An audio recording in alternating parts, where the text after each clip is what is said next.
사랑하는 여러분 반갑습니다. 오늘 우리는 성경의 위대한 이야기 바로 사무엘서 전체를 통해 우리 삶의 깊은 통찰을 얻는 시간을 갖겠습니다. 성경 속 인물들의 희로애락을 따라가며 그들이 겪었던 고난과 승리 속에서 오늘을 살아가는 우리에게 필요한 지혜와 용기를 얻고자 합니다. 자, 천천히 사무엘서의 세계로 들어가 보겠습니다. 겉으로는 복잡해 보이고 어렵게 느껴질 수도 있습니다. 하지만 사무엘서의 이야기는 우리가 생각하는 것보다 훨씬 더 우리의 삶과 맞닿아 있습니다.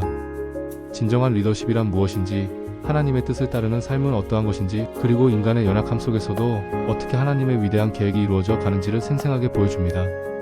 이스라엘의 혼란스러운 시대를 배경으로 한나의 간절한 기도에서 시작하여 사무엘의 탄생, 사사시대를 마무리하고 왕정시대를 여는 과정, 그리고 이스라엘의 첫 번째 왕 사울과 위대한 왕 다윗의 흥망성쇠를 다루는 장대한 서사입니다. 우리는 이 이야기 속에서 개인의 순종과 불순종이 공동체에 미치는 영향, 하나님의 변함없는 사랑과 공의, 그리고 인간 본연의 욕망과 믿음 사이의 갈등을 마주하게 될 것입니다. 오늘 이 시간을 통해 사무엘서가 단순한 옛날 이야기가 아니라 지금 여기를 살아가는 우리에게 여전히 유효한 살아있는 말씀임을 깨닫게 되기를 바랍니다. 자, 이제 사무엘서의 문을 활짝 열고 그 안으로 들어가 봅시다. 먼저 사무엘서 전체의 배경이 되는 이스라엘의 상황부터 이해해야 합니다. 사무엘서는 이스라엘 역사상 가장 혼란스러운 시기 중 하나인 사사시대의 끝자락에서 시작됩니다. 왕이 없으므로 사람이 각기 자기의 소견에 옳은 대로 행하였더라. 사사기 21장 25절은 사사기의 마지막 구절처럼 이 시대는 영적인 암흑기였습니다. 이스라엘 백성은 하나님의 뜻을 묻기보다는 자신들의 눈에 좋은 대로 행동했고 그 결과는 끊임없는 죄와 고통, 그리고 이민족의 압제였습니다. 종교적으로는 타락하여 제사장 엘리의 두 아들 홈리와 비나스는 하나님의 제사를 경멸하고 죄를 지었습니다. 백성들은 하나님의 언약궤가 자신들을 구원해 줄 것이라 믿는 미신적인 신앙에 빠져 있었고 하나님과의 진정한 관계는 상실된 상태였습니다. 정치적으로는 강력한 중앙정부가 부재했고 각 지파는 뿔뿔이 흩어져 외부의 적들로부터 고통받았습니다.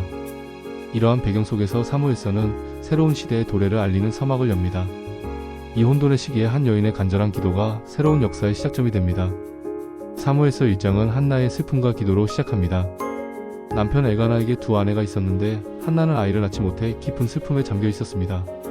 특히 경쟁 상대였던 브닌나가 자녀들로 인해 한나를 격분하게 만들었기에 한나의 고통은 더욱 컸습니다. 한나는 성전에 올라가 통곡하며 하나님께 간절히 기도합니다. 만일 아들을 주시면 그 아들을 평생 동안 하나님께 바치겠다고 서원합니다. 한나의 기도는 단순히 자식을 구하는 기도가 아니었습니다. 그것은 깊은 절망 속에서 하나님만을 의지하는 온전한 믿음의 고백이었고 당시의 영적 암흑기를 뚫고 나오는 한 줄기 빛과 같았습니다. 한나의 기도를 들으신 하나님께서는 그녀에게 아들을 주셨고 그 아들의 이름은 여호와께 구하였다는 뜻의 사무엘이었습니다. 한나는 약속대로 사무엘이 저주되자마자 그를 실로에 있는 성전으로 데려가 제사장 엘리에게 맡깁니다. 사무엘은 어린 나이부터 하나님 앞에서 성장하며 봉사하게 됩니다. 이것은 단순한 개인의 이야기가 아니라 하나님의 주권적인 개입이 시작되었음을 알리는 중요한 사건이었습니다.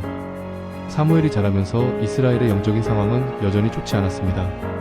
제사장 엘리의 아들들인 홈리와 비나스는 하나님의 율법을 무시하고 재물을 멸시하며 심지어 성전문에서 수종드는 여인들과 동침하는 등 온갖 죄악을 저질렀습니다. 엘리는 이 사실을 알았지만 아들들을 엄히 꾸짖기는커녕 징계하지 않았습니다. 그 결과 하나님께서는 엘리의 집안에 무서운 심판을 선고하셨습니다. 내 두 아들 홈리와 비나스가 한날에 죽으리라. 사무엘상 2장 34절. 이 암울한 시대 속에서 어린 사무엘은 하나님과의 특별한 관계를 맺습니다. 사무엘상 3장에는 하나님께서 어린 사무엘을 부르시는 극적인 장면이 나옵니다. 사무엘은 처음에는 엘리의 목소리로 착각했지만 세 번째 부르심에 엘리의 조언을 따라 말씀하옵소서 주의 종이 듣겠나이다라고 대답합니다. 그리고 하나님께서는 사무엘에게 엘리 집안에 대한 심판의 메시지를 전하십니다. 이 사건은 사무엘이 단순한 성전 봉사자가 아니라 하나님께서 택하신 선지자이자 이스라엘의 영적 지도자로 세워지고 있음을 분명히 보여줍니다. 사무엘은 이후 여호와께서 그와 함께 계셔서 그의 말이 하나도 땅에 떨어지지 않게 하시니 사무엘상 3장 19절 온 이스라엘이 그가 여호와의 선지자로 세움받은 줄을 알게 됩니다. 혼란스러운 사사시대가 끝나고 사무엘은 이스라엘의 마지막 사사이자 선지자 그리고 제사장으로서 백성을 영적으로 회복시키는 중대한 역할을 감당하게 됩니다. 하지만 이스라엘의 영적 회복은 고난을 통해 이루어집니다. 블레셋과의 전쟁에서 이스라엘은 언약궤를 앞세우면 승리할 것이라 믿었지만 하나님 없이 언약궤만을 의지하는 그들의 미신적인 신앙은 결국 패배로 이어집니다. 언약궤는 블레셋에게 빼앗기고 홈리와 비나스는 전쟁에서 죽고 이 소식을 들은 엘리도 충격으로 넘어져 죽습니다. 이스라엘 역사상 가장 치욕적인 사건 중 하나였습니다. 언약궤가 빼앗긴 후 블레셋은 자신들의 신인 다곤 신전에 언약궤를 두었지만 다곤 신상은 언약궤 앞에서 쓰러지고 블레셋 각 성읍에는 재앙이 내립니다. 결국 블레셋은 언약궤를 돌려보내게 되고 언약궤는 기라시아림에 20년 동안 머물게 됩니다. 이 20년 동안 이스라엘 백성은 언약궤를 되찾기 위해 아무것도 하지 못하고 방황합니다. 이때 사무엘은 미스바에 이스라엘 백성을 모으고 그들에게 하나님께로 돌아오라고 촉구합니다. 백성들은 자신들의 죄를 회개하고 사무엘은 그들을 위해 하나님께 기도합니다. 바로 이때 블레셋이 다시 공격해 오지만 하나님께서는 우레를 발하여 블레셋을 물리치시고 이스라엘에게 큰 승리를 안겨주십니다. 이는 이스라엘이 회개하고 하나님께 돌아올 때 비로소 하나님의 도우심을 경험할 수 있음을 보여주는 중요한 사건입니다. 사무엘은 이 승리를 기념하여 에베네셀 즉 도움의 돌을 세우며 여호와께서 여기까지 우리를 도우셨다고 고백합니다. 이제 이스라엘은 사무엘의 영적 지도 아래 어느 정도 평화를 되찾는 듯 했습니다. 그러나 사무엘이 늦자 그의 아들들은 아버지만큼 정직하지 못했습니다. 그들은 뇌물을 받고 재판을 굳게 하는 등 부패한 모습을 보였습니다. 이를 본 이스라엘 장로들은 사무엘에게 와서 모든 이방 나라들처럼 자신들에게도 왕을 세워달라고 요청합니다. 사무엘은 이 요청에 불쾌감을 느꼈지만 하나님께서는 그들이 너를 버림이 아니요 나를 버려 자기들의 왕이 되지 못하게 함이니라 사무엘상 8장 7절라고 말씀하시며 그들의 요구를 들어주라고 하십니다. 다만 왕이 백성들을 어떻게 다스릴지 그리고 왕정체제가 가져올 고통에 대해 경고하도록 하십니다.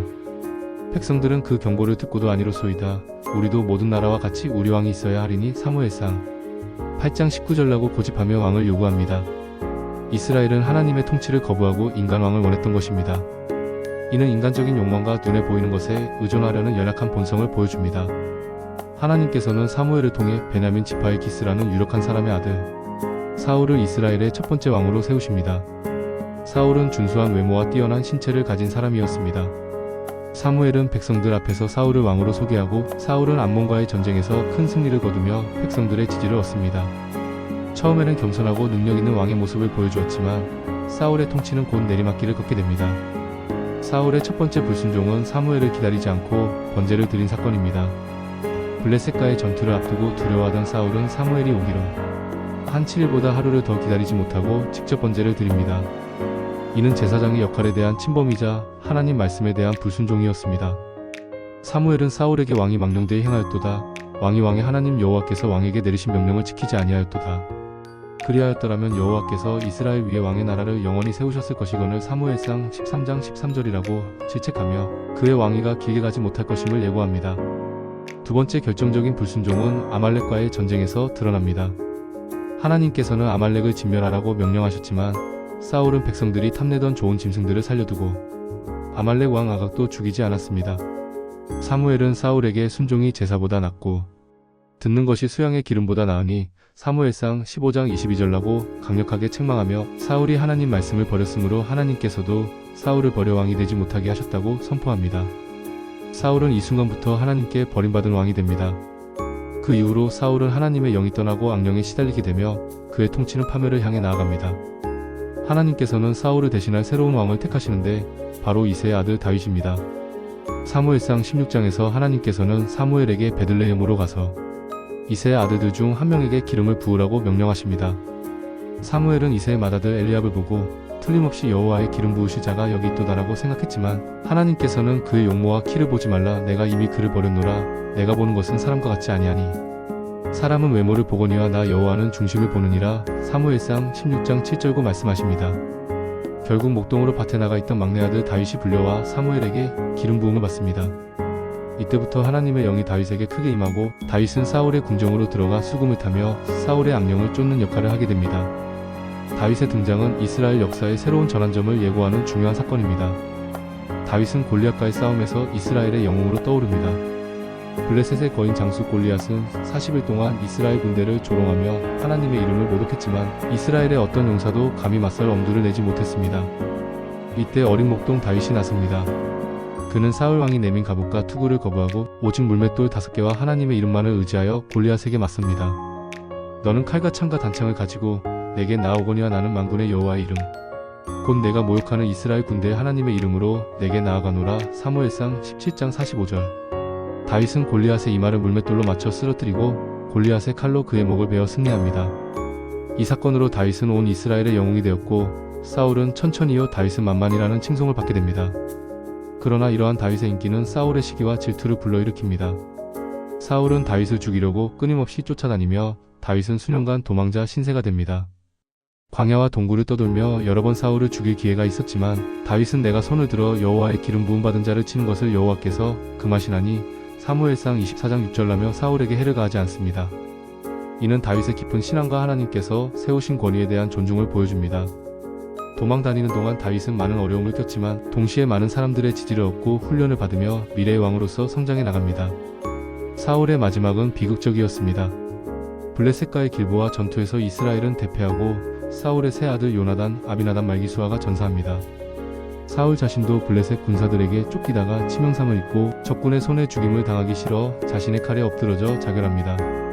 이로써 이스라엘의 초대왕 사울의 통치는 막을 내립니다. 그의 불순종과 교만, 그리고 하나님으로부터 멀어진 삶의 결과였습니다. 사울의 죽음 소식을 들은 다윗은 기뻐하기는커녕 깊은 슬픔에 잠겨 사울과 요나단을 위해 애가를 부릅니다. 이스라엘아, 내 영광이 산 위에서 죽임을 당하였도다. 모으라, 두 용사가 엎드러졌도다. 사무엘하 1장 19절. 이는 다윗의 넓은 마음과 진정한 리더의 모습을 보여줍니다. 사울의 죽음 이후 다윗은 헤브론에서 유다 지파의 왕으로 기름 부음을 받습니다. 그러나 사울의 군대 총사령관이었던 아브넬은 사울의 아들 이스보셋을 이스라엘의 왕으로 세워 다윗과 이스보셋 사이에 7년 6개월 동안 내전이 벌어집니다. 결국 이스보셋과 아브넬이 죽임을 당하고 이스라엘 모든 지파는 다윗에게 와서 그를 온 이스라엘의 왕으로 추대합니다. 다윗은 30세의 왕위에 올라 40년 동안 이스라엘을 다스립니다. 다윗은 왕이 된 후 가장 먼저 예루살렘을 점령하여 수도로 삼고 다윗성이라 부릅니다. 그리고 오랫동안 기랴시아림에 머물러 있던 하나님의 언약궤를 예루살렘으로 가져오려 합니다. 첫 번째 시도는 실패했지만 두 번째 시도에서는 율법에 따라 레위인들이 언약궤를 메고 오게 하여 성공적으로 예루살렘으로 모셔옵니다. 다윗은 언약궤 앞에서 온 힘을 다해 춤을 추며 기뻐합니다. 이는 다윗의 깊은 신앙과 하나님 중심의 통치 철학을 보여줍니다. 다윗은 하나님의 임재를 가장 중요하게 여겼고 예배의 회복에 힘썼습니다. 다윗은 이제 편안한 궁전에 거하며 하나님의 궤는 휘장 가운데 있는 것을 보며 마음의 부담을 느낍니다. 그래서 나단 선지자를 통해 하나님께 성전을 건축하겠다는 뜻을 밝힙니다.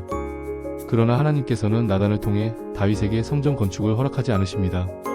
대신 하나님께서는 다윗에게 위대한 약속을 주십니다.